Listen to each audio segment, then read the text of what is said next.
More about that here on BBC Radio Manchester, and you'll hear who the movers and shakers are. First of all, though, at 25 years old, Scott Woodhead was supremely fit. He was a kickboxer. He'd climbed Mount Snowdon, but a car crash broke his back, and an operation to fix it could leave him paralysed. But rather than getting him down, he's seen it as an opportunity to turn his life around. And 1 year on, Scott is in the running for a nationally recognised business award, which is just quite phenomenal. And Scott is with you now this morning. Good morning, Scott. Good morning. It's quite a thing to do this. First of all, tell us about the accident. What happened? Yeah, I was travelling back from work in April 2006. A gentleman decided it'd be fun to drive on the opposite side of the road. Unfortunately, it was a head-on collision. So I was in quite a mess in hospital for a few days. And essentially that kind of put me out for a while.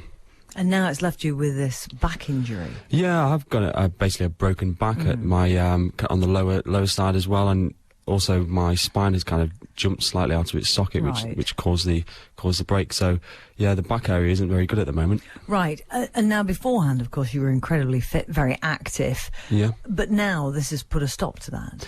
Yeah, it has. Yeah, I mean, I'm not as active what I was doing beforehand. Kind of all the various sporting activities that I did. But kind of what it's allowed me to do is focus on other areas, really. Right. But an operation is out of the question at the moment. Yeah, I mean, the operation has been offered to me, but it does carry quite a heavy risk of kind of paralysis is one of the things because of the complexities of the operation. Right. So it's something which I'm not really looking at considering just yet. Because you're 26, that's a heck of a risk to take, isn't it? Yeah, definitely. But the consequences of that mean that you do have to live with pain. Yeah, I mean, I take some painkillers for it at the moment, which helps that. Essentially, though, I'm just trying to kind of get over, kind of forget about all that side of it, really, and just focus on the positives. That's going to be quite difficult if you're on constant medication, though. It is, yeah. The doctors, etc., have said that there's no real risk in taking the medication I'm taking long term, but my main concern is if it's degenerative and looking really into the future. I don't want to get older and have loads of troubles with my bones and things like that. No, that wouldn't be pleasant at all. It wouldn't, no. So at the moment, your physical activity has been curtailed, but that has sort of opened up other opportunities for you, hasn't it? It has. I've opened recruitment business fitgencY, which looks at recruiting for the fitness, health, sports and leisure industry. So, for example, gyms, hotels and health professions, I recruit directly into those. And you wouldn't have done that at all if you'd still been of course, no, fit. Definitely wouldn't, no. And how's this working out then? I mentioned an award in the offing. Yeah, I got voted Young Entrepreneur on the Horizon Award, which was brilliant, so I was really pleased with that. And, it's all kind of, it's been a real boost, really. So what will you do next? What's the next? How do you grow a business like this? Because everything's sort of in recession at the moment. Is there still a huge call for people working in the fitness business, or is that what people are cutting back on? There is, yeah. It's very mixed, really. But I'm having very positive response.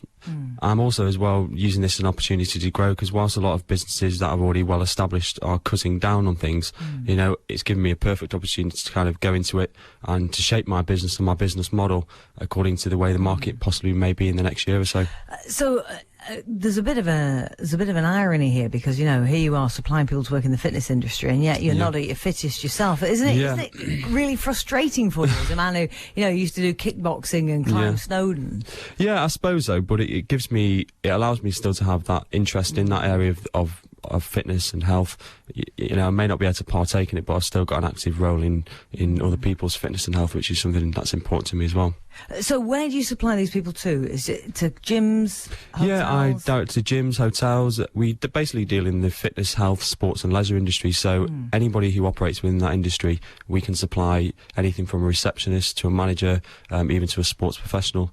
But we also as well supply directly to customers, so individuals who use personal trainers, who may use physios or massage and things like that, can phone us directly and we can provide instructors to go around to your house and do things like that. Are you able to do much exercise with your back? I do a little bit, yeah, more kind of swimming, light exercise, just little things really to strengthen my back, what the physios told me to do. Yeah, a bit of a difference from climbing Snowdon. It is, yeah. To be honest with you, I'd rather swim than climb Snowdon. Well, I kind of got lost up there, so... Did you? Yeah.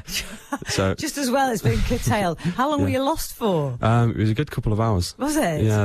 Was it frightening? It was a bit, yeah. We went up with a few friends and a big kind of loads of fog came in, and we were a bit naive going up there, I think, and we got a bit lost up there. And how did you manage to get down there? How did you manage to locate yourselves? In all honesty, it was luck, really. Really? Yeah, we just kind of headed in one direction. It took us down. I was very lucky. It was lucky, yeah. It pulled down by gravity. That's what we could say. Hard that, to head yeah. the wrong way, though, wouldn't it? It would. You got to think, hang on, we're still on the climb here. This probably isn't the way down. Yeah, good for you. Good for you. Thank you so much for coming and talking to us, Scott. You're Really welcome. appreciate it. Scott Woodhead there. It's BBC Radio Manchester. Your Sunday Morning Lion with Mike Shaft. How will the children of Gaza today be